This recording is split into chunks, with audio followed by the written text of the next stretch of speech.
Hello everyone, I am Anjali Soni, your maths educator. आज हम start करेंगे बीएससी फर्स्ट सेम से। तो फर्स्ट सेमेस्टर में आपको मैथ्स में जो पेपर देना होता है उसका नाम है मैथमेटिकल कैलकुलस। तो सबसे पहले हम कैलकुलस का क्या करेंगे, सिलेबस डिस्कस करेंगे और फिर ये देखेंगे कि हम कौन सी यूनिट से स्टार्ट करेंगे। आइए देखते हैं कि मैथमेटिकल कैलकुलस का क्या सिलेबस है और हमें कहाँ से स्टार्ट करना है। तो देखिए, बीएससी फर्स्ट सेम का जो सिलेबस है वो कुछ इस प्रकार है। देखिए, सबसे पहले हमें जो पेपर देना है उसका नाम है मैथमेटिकल कैलकुलस। अभी जो मैथमेटिकल कैलकुलस है, यहाँ हमें 3 तरह का कैलकुलस सीखने को मिलेगा। सबसे पहला differential calculus, then integral calculus और फिर वेक्टर कैलकुलस। तो यहाँ पर ये जो पेपर है वो 3 यूनिट्स के अंदर डिवाइडेड है। यूनिट फर्स्ट में हम लोग पढ़ेंगे डिफरेंशियल कैलकुलस के बारे में, यूनिट सेकंड में हम लोग इंटीग्रल कैलकुलस और यूनिट थर्ड में हम लोग पढ़ेंगे वेक्टर कैलकुलस। तो अभी हम लोग कहाँ से स्टार्ट करेंगे, अभी हम लोग यूनिट फर्स्ट से ही स्टार्ट करेंगे जो कि है डिफरेंशियल कैलकुलस। और डिफरेंशियल कैलकुलस के अंदर हमें कुछ ये चैप्टर्स पढ़ने हैं या फिर ये टॉपिक्स पढ़ने हैं।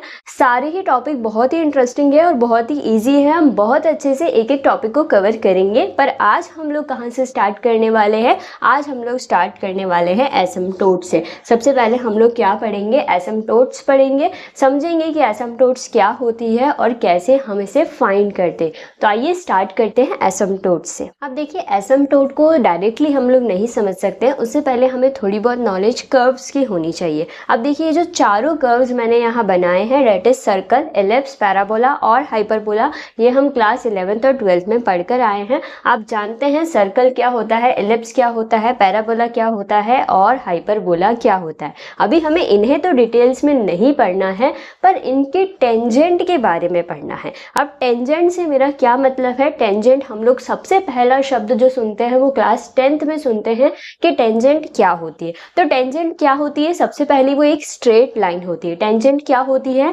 एक स्ट्रेट लाइन होती है। और वो स्ट्रेट लाइन क्या करती है, वो किसी भी कर्व को किसी एक पॉइंट पर टच करके पास हो जाती है। जैसे अगर मुझे सर्कल की टेंजेंट बनानी है और मेरा जो पॉइंट ऑफ कांटेक्ट है वो ये वाला है, ठीक है। मेरा पॉइंट ऑफ कांटेक्ट मतलब क्या होता है, पॉइंट ऑफ कांटेक्ट वो पॉइंट होता है जहां से वो टेंजेंट जो है उस कर्व को टच करती हुई पास होती है। तो यहाँ से अगर मैं एक स्ट्रेट लाइन बनाती हूँ तो वो इस सर्कल को इस पॉइंट पर टच करती हुई पास हो रही है। तो ये जो स्ट्रेट लाइन है इस सर्कल के लिए क्या कहलाएगी, इसकी टेंजेंट कहलाएगी। और ये जो पॉइंट है जहां से ये पास हो रही है वो इसका क्या कहलाता है, पॉइंट ऑफ कांटेक्ट कहलाता है। तो अब देखिए, सर्कल और एलिप्स के लिए तो मैं क्या बना सकती हूँ, टेंजेंट बना सकती हूँ। क्यों बना सकती हूँ, क्योंकि ये दोनों कैसे कर्व्स है, ये दोनों फाइनाइट कर्व्स हैं। सबसे पहली बात हमें यही समझनी है कि सर्कल और एलिप्स क्या होते हैं, फाइनाइट कर्व्स होते हैं। वहीं अगर मैं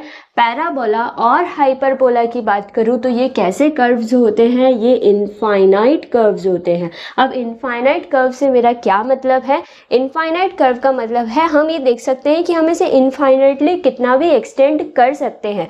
बट ये दोनों जो कर्व्स हैं ये फाइनाइट हो चुके हैं, ये फिक्स हो चुके हैं कि इतने ही डिस्टेंस पर ये बनेंगे, हम इसे ज़्यादा एक्सटेंड नहीं कर सकते। बट अगर मैं पैराबोला और हाइपरबोला की बात करूँ तो ये इनफाइनाइटली एक्सटेंडेड कर्व्स हैं, इस वजह से इन्हें इनफाइनाइट कर्व्स कहा जाता है। अब ये जो इनफाइनाइट कर्व्स है इनके टेंजेंट हम लोग कैसे बनाएं, फाइनाइट कर्व के लिए तो हम लोग टेंजेंट बना देते हैं, पर इनफाइनाइट कर्व के टेंजेंट के लिए क्या करें। तो क्या इनफाइनाइट कर्व्स के लिए कोई टेंजेंट नहीं है, फाइनाइट कर्व के पास तो अपनी अपनी टेंजेंट होती है, पर इनफाइनाइट कर्व क्या पूरी जिंदगी बिना टेंजेंट के बिता देंगे।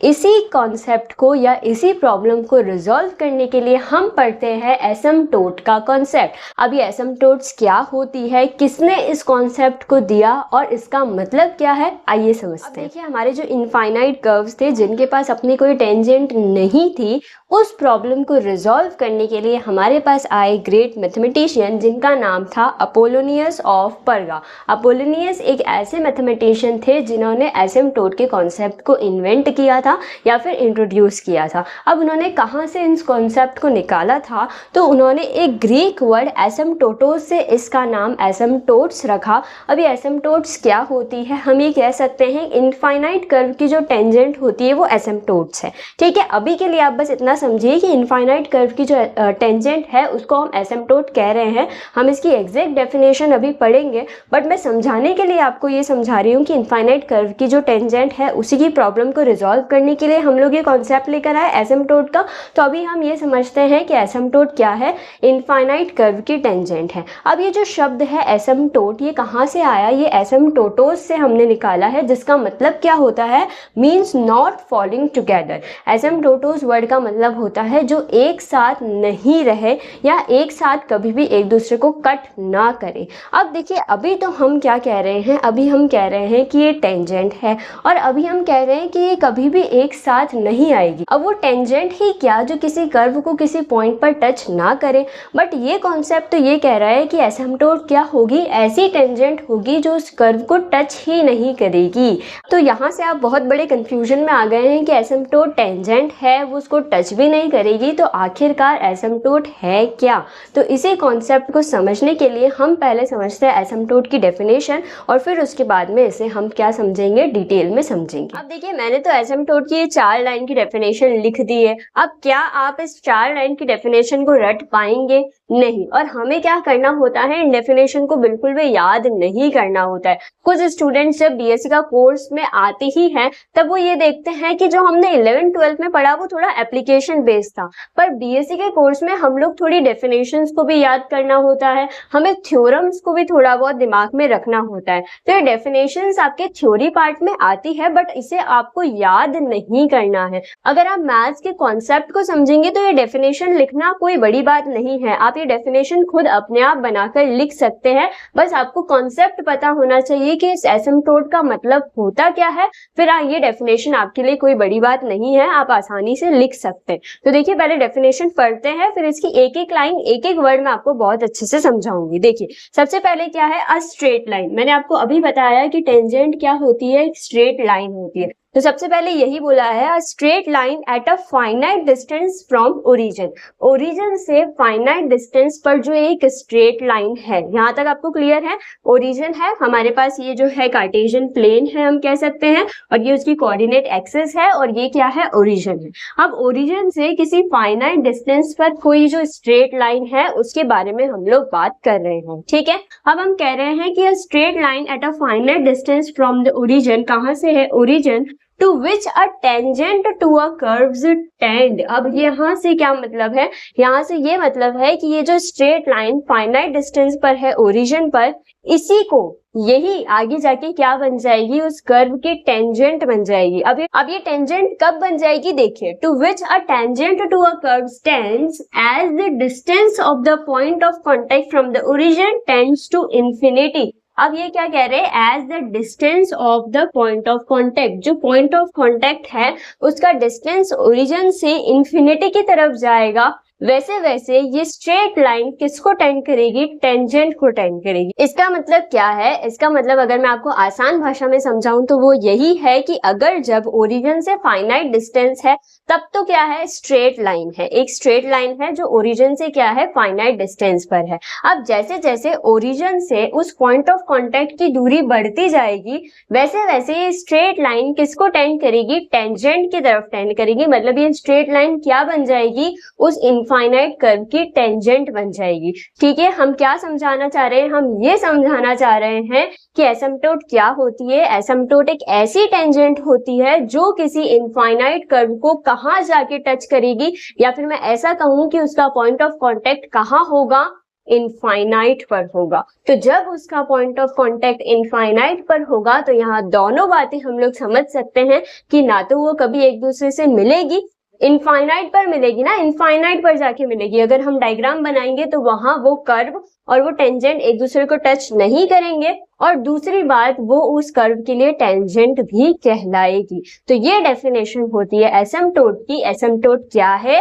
एसिम्प्टोट एक ऐसी टेंजेंट है जो इनफाइनाइट कर्व को कहाँ जाके टच करती है, इंफिनिटी पे जाकर टच करती है। अब हमारे जो मैथमेटिशियन थे अपोलोनियस, उन्होंने इनफाइनाइट कर्व की टेंजेंट की प्रॉब्लम को तो रिजॉल्व कर दिया, पर क्या कहा कि तुम्हें इस जन्म में या फिर यहाँ तो तुम्हें टेंजेंट नहीं मिलेगी, तुम्हें कहाँ जाकर मिलेगी, इनफाइनाइट पर जाकर मिलेगी, पर मिल तो जाएगी। और वो ही कौन है, वही एसिम्प्टोट है। ओके, सो आई होप आपको एसिम्प्टोट का जो कॉन्सेप्ट वो थोड़ा बहुत क्लियर हुआ है। जब हम आगे इसके बारे में और पढ़ेंगे, इसके क्वेश्चन सॉल्व करेंगे, तब आपको एकदम क्लियर हो जाएगा कि एसिम्प्टोट क्या है। अभी के लिए आपको इतना समझ आ चुका है कि एसिम्प्टोट एक इनफाइनाइट कर्व की टेंजेंट होती है जो उसे इंफिनिटी पर जाकर टच करती है। मतलब उसका पॉइंट ऑफ कॉन्टेक्ट कहाँ होता है? इंफिनिटी पर होता है। और इस लाइन का मतलब भी यही है कि पहले तो क्या थी, वो स्ट्रेट लाइन थी at finite distance from the origin, but जैसे जैसे ये स्ट्रेट लाइन किसको टेंड करेगी? टेंजेंट की तरफ टेंड करेगी। कैसे कैसे? जैसे जैसे distance of the point of contact from the origin tends to infinity. Origin से जो पॉइंट ऑफ कॉन्टेक्ट है वो जैसे जैसे इंफिनिटी की तरफ जाएगा, वैसे वैसे ये स्ट्रेट लाइन किसकी तरफ टेंड करेगी? टेंजेंट की तरफ टेंड करेगी। और वही टेंजेंट क्या कहलाती है? Asymptote of the curve. उस कर्व के लिए हम उसे क्या बोलते हैं? एसिम्प्टोट बोलते हैं। तो आइए अब देखते हैं कि एसिम्प्टोट कितने टाइप्स की होती है। अब देखिए, हमने ये तो समझ लिया है अच्छे से कि एसिम्प्टोट की डेफिनेशन क्या है और एसिम्प्टोट क्या होती है। अब हमारे पास दो तरीके एसिम्प्टोट होती है, पहली है ऑब्लिक एसिम्प्टोट और दूसरी है पैरेलल एसिम्प्टोट। अब ये ऑब्लिक एसिम्प्टोट और पैरेलल एसिम्प्टोट क्या होती है? सबसे पहले हमें ये तो क्लियर है कि इनफाइनाइट कर्व के लिए हम टेंजेंट बनाएंगे, वही एसिम्प्टोट है। अब वो ऑब्लिक कब होगी और वो पैरेलल कब होगी? तो पहले समझते हैं कि पैरेलल एसिम्प्टोट क्या होगी। तो पैरेलल एसिम्प्टोट क्या होगी? एक ऐसी स्ट्रेट लाइन या फिर एक ऐसी एसिम्प्टोट ही वर्ड हम यूज करेंगे कि एक ऐसी एसिम्प्टोट जो किसके पैरेलल है? अगर एक्स एक्सिस के पैरेलल है तो उसे भी हम पैरेलल एसिम्प्टोट कहेंगे, या फिर अगर वो y एक्सिस के पैरेलल है तो भी उसे हम क्या कहेंगे? पैरेलल एसिम्प्टोट ही कहेंगे। तो पैरेलल एसिम्प्टोट क्या होती है?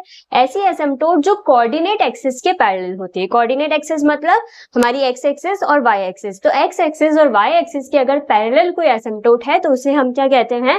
पैरेलल एसिम्प्टोट कहते हैं। अब पैरेलल एसिम्प्टोट देखिए, जैसे कि x एक्सिस है उसमें मैंने एक कर्व बनाया है। ये कर्व कैसा कर्व है? ये एक्सपोनेंशियल कर्व है। तो ये जो एक्सपोनेंशियल कर्व है इसकी जो एसिम्प्टोट होती है वो एक्स एक्सिस के पैरेलल होती है। एक्स एक्सिस के पैरेलल हम देख सकते हैं कि ये कर्व है और ये इसकी क्या जा रही है? एसिम्प्टोट जा रही है। हम कह सकते हैं एक्स एक्सिस ही इसकी क्या है? एसिम्प्टोट है। जैसे जैसे ये कर्व इनफाइनाइट को टच करेगा तो हम कह सकते हैं कि हमारा पॉइंट ऑफ कॉन्टेक्ट कहाँ मिलेगा? हमें इनफाइनाइट पर जाकर मिलेगा। और ये जो एक्स एक्सिस है वो इसकी एसिम्प्टोट है, क्योंकि ये इस कर्व को अभी तो टच नहीं कर रही है, पर ये इसे कहाँ जाकर टच करेगी? इनफाइनाइट पर जाकर टच करेगी। सिमिलरली अगर मैं इस कर्व की बात करूं तो मैं ये देखती हूँ कि इस कर्व की जो टेंजेंट है वो y एक्सिस के पैरेलल मैंने बनाई है। क्यों? क्योंकि यही एक ऐसी लाइन है जो इसको कहाँ जाके टच करेगी? इनफाइनाइट पर जाकर टच करेगी। यहाँ से हम ये भी समझ सकते हैं कि कर्व यहाँ बाउंड हो चुका है, क्योंकि एसिम्प्टोट एक ऐसी लाइन होती है जिसे वो कर्व कभी भी इंटरसेक्ट नहीं करता है।